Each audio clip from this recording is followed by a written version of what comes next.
Welcome to the study stream.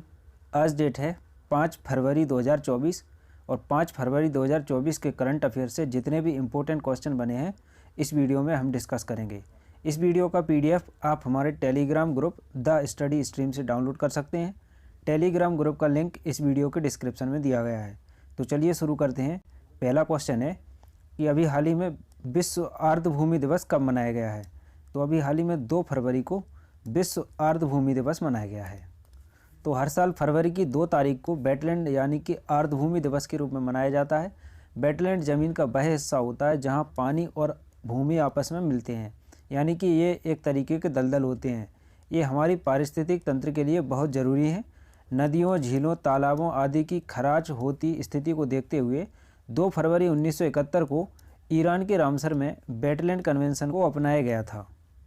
इसकी स्थापना 1971 में यूनेस्को द्वारा की गई थी और यह 1975 में लागू हुआ था। भारत ने 1 फरवरी 1982 को इस पर हस्ताक्षर किए। अब तक भारत ने 75 रामसर साइट घोषित किए हैं, जिसका कुल क्षेत्रफल है 13,26,678 हेक्टेयर। भारत में तमिलनाडु राज्य में सर्वाधिक 14 वेटलैंड हैं। इसके बाद उत्तर प्रदेश में 10 वेटलैंड हैं। रेणुका वेटलैंड भारत का सबसे छोटा वेटलैंड है तथा सबसे बड़ा वेटलैंड है सुंदरवन वेटलैंड, जो कि पश्चिम बंगाल में स्थित है। नेक्स्ट क्वेश्चन है, हाल ही में किसे उत्कृष्ट मानवीय प्रयासों के लिए चैंपियंस ऑफ चेंज अवार्ड से सम्मानित किया गया है। तो ये हैं सोनू सूद जी, और इन्हीं को अभी हाल ही में उत्कृष्ट मानवीय प्रयासों के लिए चैंपियंस ऑफ चेंज अवार्ड से सम्मानित किया गया है। तो मिस अमेरिका 2024 का ताज मेडिसन मार्ग ने जीता है। घुड़सवारी के लिए अर्जुन अवार्ड पाने वाली पहली भारतीय महिला दिव्यकीर्ति सिंह बनी है, और चीनी उद्योग में सर्वश्रेष्ठ पर्यावरण अधिकारी का पुरस्कार जीतने वाली पहली महिला दीपा भंडारे बनी है। प्रसिद्ध बंगाली लेखक शीर्षेंदु मुखोपाध्याय को 2023 कुवेंपु राष्ट्रीय पुरस्कार मिला है। MS स्वामीनाथन पुरस्कार से BR कम्बोज को सम्मानित किया गया है, और इसरो के VR ललित अंबिका वैज्ञानिक को फ्रांस के सेवेलियर पुरस्कार से सम्मानित किया गया है। तो नेक्स्ट क्वेश्चन है, हाल ही में प्रशांत कुमार को किस राज्य का कार्यवाहक DGP नियुक्त किया गया है। तो ये हैं प्रशांत कुमार, और अभी हाल ही में इनको उत्तर प्रदेश का DGP नियुक्त किया गया है। भारतीय कुश्ती महासंघ का अध्यक्ष संजय सिंह को चुना गया, लेकिन विवाद के कारण भारतीय कुश्ती महासंघ को ही रद्द कर दिया और संजय सिंह को हटा दिया गया। सलाम बॉम्बे फाउंडेशन के लिए स्वास्थ्य राजदूत के रूप में अमृता रायचंद को नामित किया गया, और महानदी कोल्डफील्ड लिमिटेड के CMD का पदभार उदय ए काओले ने संभाला है। रामकरण यादव मध्य रेलवे के महाप्रबंधक बने हैं, और NHSRCL के महानिदेशक के रूप में प्रमोद शर्मा को नियुक्त किया गया है। अब उत्तर प्रदेश, तो उत्तर प्रदेश की राजधानी है लखनऊ।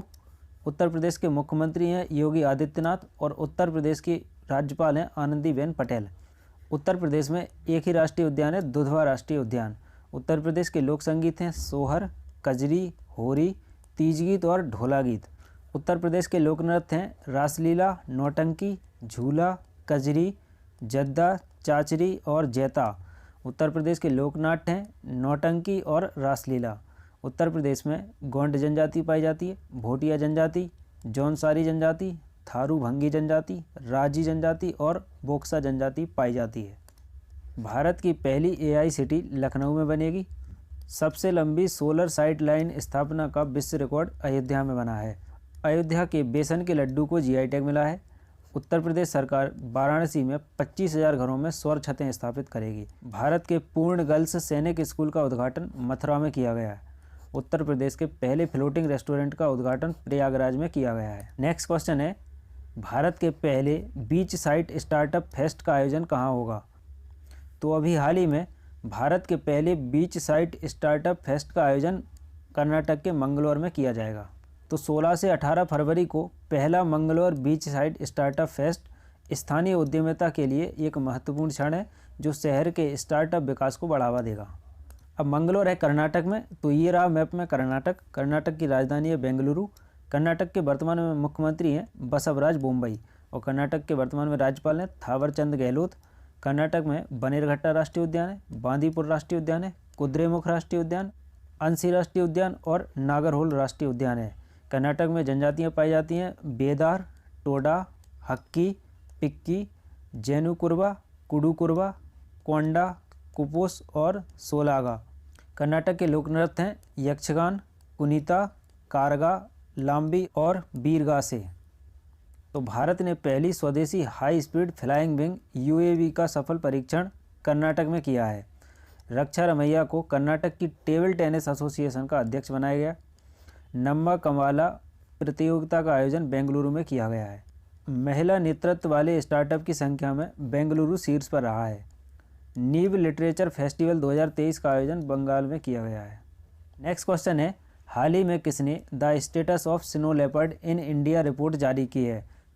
तो अभी हाल ही में केंद्रीय पर्यावरण मंत्री भूपेंद्र यादव ने the status of snow leopard in India report जारी की है। दिल्ली में आयोजित राष्ट्रीय वन्यजीव बोर्ड की बैठक के दौरान केंद्रीय पर्यावरण, वन और जलवायु परिवर्तन मंत्री द्वारा भारत में हिम तेंदुओं की स्थिति रिपोर्ट जारी की गई है।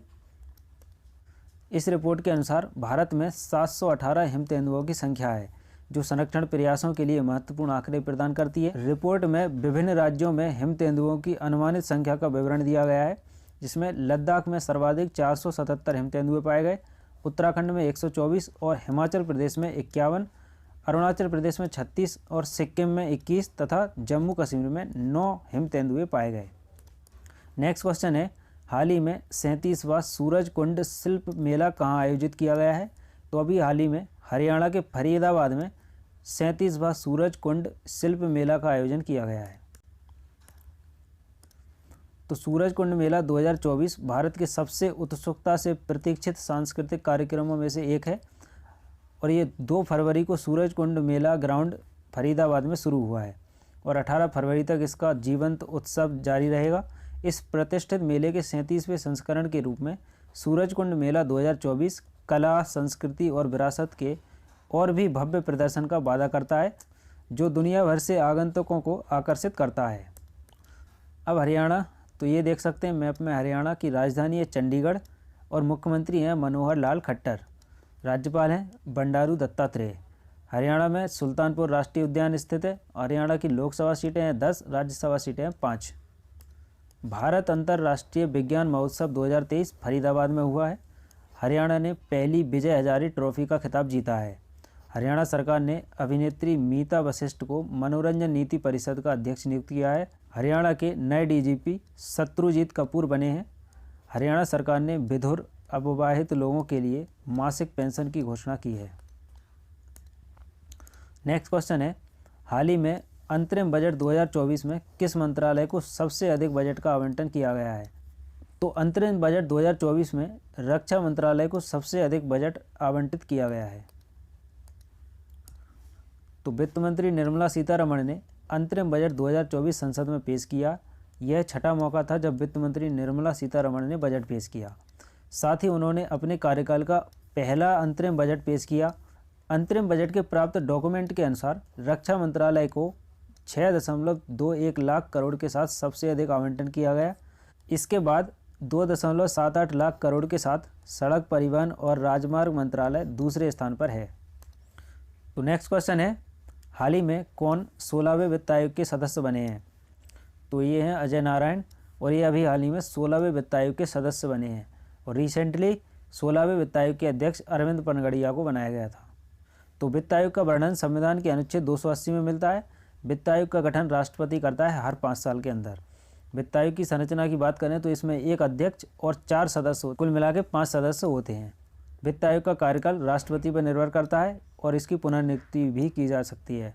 वित्त आयोग को अर्धन्यायिक शक्तियाँ प्राप्त होती हैं, अर्थात ये किसी भी व्यक्ति को अपने समक्ष बुला सकता है और उससे पूछताछ भी कर सकता है। वित्त आयोग अपनी रिपोर्ट राष्ट्रपति को सौंपता है। प्रथम वित्त आयोग के अध्यक्ष केसी नियोगी थे और वर्तमान वित्त आयोग के अध्यक्ष हैं अरविंद पनगड़िया। तो भारतीय कुश्ती महासंघ का अध्यक्ष संजय सिंह को बनाया गया था, लेकिन विवाद के कारण भारतीय कुश्ती महासंघ को ही रद्द कर दिया गया और संजय सिंह को हटा दिया गया।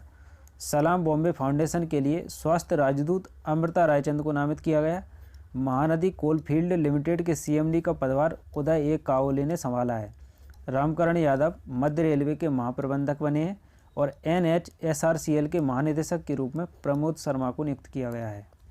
नेक्स्ट क्वेश्चन है, हाल ही में चंपई सोरेन को किस राज्य का मुख्यमंत्री बनाया गया है? ये हैं चंपन सोरेन और इन्हें अभी हाल ही में झारखंड का मुख्यमंत्री बनाया गया है। तो ये झारखंड की राजधानी है रांची। झारखंड के मुख्यमंत्री बने हैं चंपई सोरेन और झारखंड के वर्तमान में राज्यपाल हैं CP राधाकृष्णन। झारखंड में जनजातियां हैं संथाल, मुंडा, हो, ओराम, कोरबा, असुर, भुइया, गोंड, सौरिया और भूमिज। झारखंड में 14 लोकसभा की सीटें हैं और 6 राज्यसभा की सीटें हैं। झारखंड सरकार ने आदिवासियों और दलितों के लिए वृद्धावस्था पेंशन की आयु घटाकर 50 वर्ष कर दी है। प्रधानमंत्री जी ने 10,000वें जनऔषधि केंद्र का उद्घाटन देवघर झारखंड में किया है। श्रमिकों के लिए न्यूनतम मजदूरी सुनिश्चित करने के लिए कदम उठाने वाला पहला राज्य झारखंड बना है। झारखंड में हेल्प कार्यक्रम शुरू हुआ है। नेक्स्ट क्वेश्चन है, हाल ही में भारत सरकार ने किस हवाई अड्डे को अंतर्राष्ट्रीय हवाई अड्डा का दर्जा दिया है? तो अभी हाल ही में भारत सरकार ने सूरत हवाई अड्डा को अंतर्राष्ट्रीय हवाई अड्डे का दर्जा दिया है।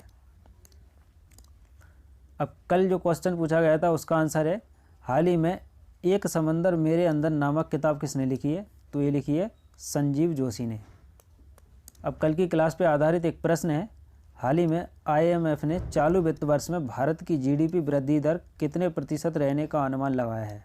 तो इस क्वेश्चन का आंसर आपको कमेंट बॉक्स में देना है। अगर आपने कल की क्लास की होगी तो आप इस क्वेश्चन का आंसर डेफिनेटली दे पाएंगे। तो ये थे आज की करंट अफेयर के इंपॉर्टेंट क्वेश्चंस। अगर वीडियो पसंद आया हो तो इस वीडियो को लाइक करें, दोस्तों के साथ शेयर करें और प्लीज़ इस चैनल को सब्सक्राइब करें। Thank you.